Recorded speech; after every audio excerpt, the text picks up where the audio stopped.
महाराष्ट्र आणि महाराष्ट्राची रांगडी माती, या मातीत अनेक खेळ जन्माला आले, तसेच त्या खेळाला पूजणारे मोहरे देखील जन्माला आले आणि त्यांच्याच बरोबर अनेक रणरागिणीही या मातीत उपजल्या।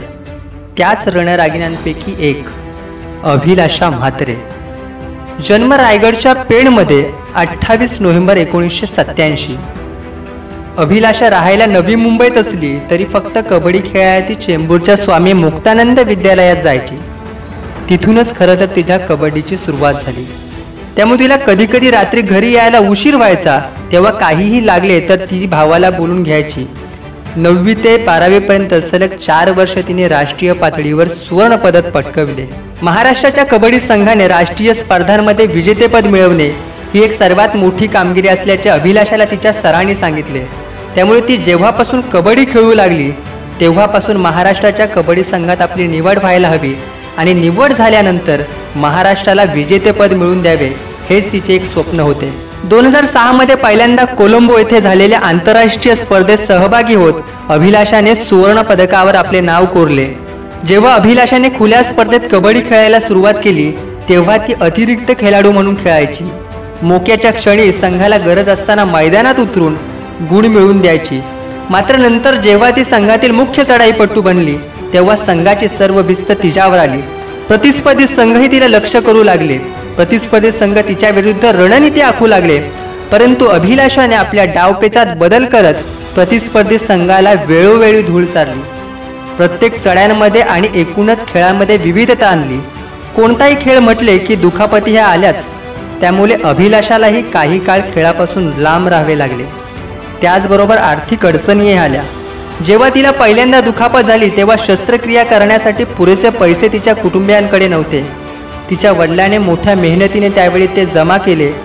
दुसऱ्यांदाही जेव्हा तिच्या पायाला दुखापत झाली तेव्हा तिला चालताही येत नव्हते, तेव्हा तिच्या वडिलांनी उचलून तिला घरी आणले। मात्र त्यांनी कधीही कबड्डीला विरोध केला नाही। 17 वर्षाचे असताना अभिलाषाने 2005 साली पहिल्यांदा आंतरराष्ट्रीय स्तरावर भारताचे प्रतिनिधित्व केले। 2007 साली तिला प्रथम दुखापत झाली आणि 2008 साली पहिल्या दुखापतीतून ती सावरलीच नसताना पुन्हा एकदा दुखापत झाली, परंतु तिच्या मनात एकदाही कबड्डी सोडण्याचा विचार आला नाही। काहीही झाले तरी तिला कबड्डी खेळायची होती। त्याच काळात तिला भरपूर काही शिकायला मिळाले। लोकांचे खरे चेहरे कळले। जे कालपर्यंत तिची स्तुती करत होते ते आज अभिलाषा संपली असं म्हणत होते आणि अशा परिस्थितीवर मात करीत तिने यश मिळवले। दुखापतीनं अभिलाषा धैर्याने सामोरी गेली। आपली जिद्द, खेळावरचे प्रेम तिने तीळ मात्र कमी होऊ दिले नाही।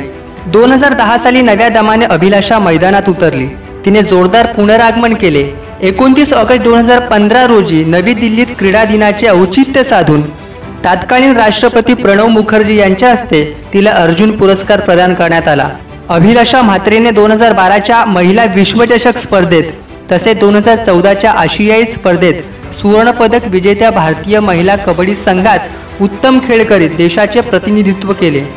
2016 साली झालेल्या 12व्या आशियाई स्पर्धेत तिने सुवर्ण पदक पटकावले। प्रो कबड्डी लीग मध्ये आईस दिवास संघाची कर्णधार म्हणून अभिलाषाने उल्लेखनीय कामगिरी बजावली।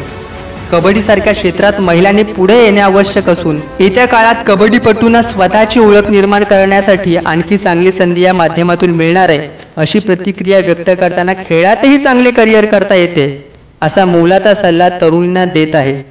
अशा या कबड्डीच्या अभिलाषेला खूप खूप सलाम।